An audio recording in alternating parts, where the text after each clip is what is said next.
মুর্শিদাবাদের রানীনগর থানার কাতলামারি এলাকায় অভিযান চালিয়ে আধার কার্ড তৈরি করার সময় 3 ব্যক্তিকে গ্রেপ্তার করল রানীনগর থানার পুলিশ। পুলিশ সূত্রে জানা যায়, ধৃতদের নাম আবু সুফিয়ান, রফিকুল ইসলাম ও মোহাম্মদ জালাল উদ্দিন। ধৃতদের পুলিশ হেফাজতের আবেদন জানিয়ে জেলা আদালতে পাঠায় রানীনগর থানার পুলিশ। তবে কী কারণে তারা সীমান্তবর্তী এলাকায় এই নকল আধার কার্ড তৈরির কাজ করত, তার তদন্ত শুরু করেছে পুলিশ।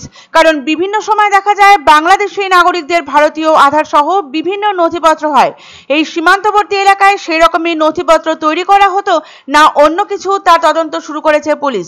এই বিষয়ে সাংবাদিক বৈঠক করে ডোমকল এসডিপিও শুভম বাজার জানান, এই 3 জন নকল আধার কার্ড তৈরি করার জন্য গ্রেপ্তার হয়েছে। তাদের প্রত্যেকের বাড়ি রানীনগর থানা এলাকায়। প্রাথমিক তদন্তে পুলিশ জানতে পেরেছে, দীর্ঘদিন ধরে এই চক্রটি আধার কার্ড তৈরি করছিল। ধৃতদের কাছ থেকে পুলিশ আধার কার্ড তৈরির একাধিক সরঞ্জাম উদ্ধার করেছে। ল্যাপটপ, প্রিন্টার এবং একাধিক মোবাইল ফোন আটক করা হয়েছে। বাংলাদেশের কোন কোন নাগরিকের আধার কার্ড এরা নকল তৈরি করেছে তা খতিয়ে দেখছে পুলিশ। বিপুল পরিমাণ অর্থের বিনিময়ে নকল আধার কার্ড ও অন্যান্য ভারতীয় পরিচয়পত্র তৈরি করত এই 3 ধৃত পান্ডা, এমনটাই পুলিশ জানতে পেরেছে প্রাথমিক তদন্তে। এই চক্রে আর কারা কারা যুক্ত আছে তা জানতে ধৃতদের পুলিশের হেফাজতে নিয়েছে রানীনগর থানা।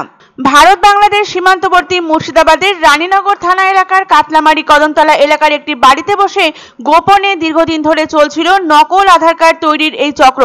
মঙ্গলবার রাতে গোপন সূত্রে খবর পায় রানীনগর থানার পুলিশ এবং এই চক্রের সঙ্গে জড়িত থাকার অভিযোগে 3 জনকে গ্রেপ্তার করেছে পুলিশ।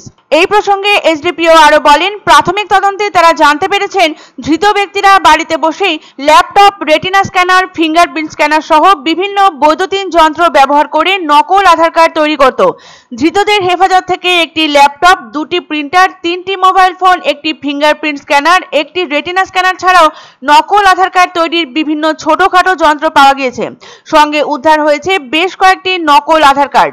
ভারত বাংলাদেশ সীমান্তবর্তী গ্রামে বসে ওই যুবকরা কাদের জন্য নকল আধার কার্ড তৈরি করত? এই প্রশ্নের উত্তরে এসডিপিও বলেন, এই ঘটনার তদন্তে নেমে একাধিক সূত্র পেয়েছেন তারা। ভিন দেশের কোনো নাগরিকের জন্য নকল আধার কার্ড তৈরি করা হয়েছে কিনা তাও পুঙ্খানুপুঙ্খভাবে খতিয়ে দেখা হচ্ছে। যদি এমন কোনো তথ্য সামনে আসে তাহলে সেই আধার কার্ড বাতিল করার জন্য যথাযথ পদক্ষেপ করা হবে। অভিযুক্ত 3 ব্যক্তি আধার কার্ড তৈরির জন্য যাবতীয় নথি নকল করে তৈরি করে দিত, এমনটাই পুলিশ সূত্রে খবর। এর পাশাপাশি তারা আধার কার্ড তৈরি এবং আপডেট করার জন্য সরকারি অনুমোদনপ্রাপ্ত বিভিন্ন এজেন্টের আইডি এবং পাসওয়ার্ড ক্লোন করে নিয়েছিল বলেও অভিযোগ উঠেছে। ভারত পাকিস্তান রণ পরিস্থিতিতে বর্তমানে উত্তপ্ত সারা রাজ্য তথা দেশ। তারই মাঝে অবৈধভাবে নকল আধার কার্ড তৈরির অভিযোগে সীমান্তবর্তী এলাকা থেকে এই চক্রের হদিশ মিলতেই চাঞ্চল্য ছড়ায় মুর্শিদাবাদ জেলায়।